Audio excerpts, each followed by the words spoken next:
So ito yung ginagamit natin mga ka-followers. Ayan yung metal primer. Build right. Red oxide. At meron siyang pinaka-grade.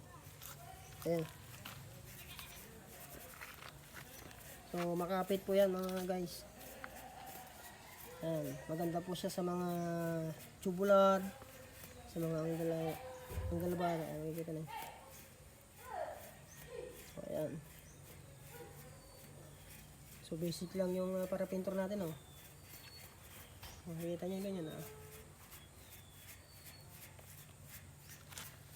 Ayan. So ito, pinipinturahan yung steel matting.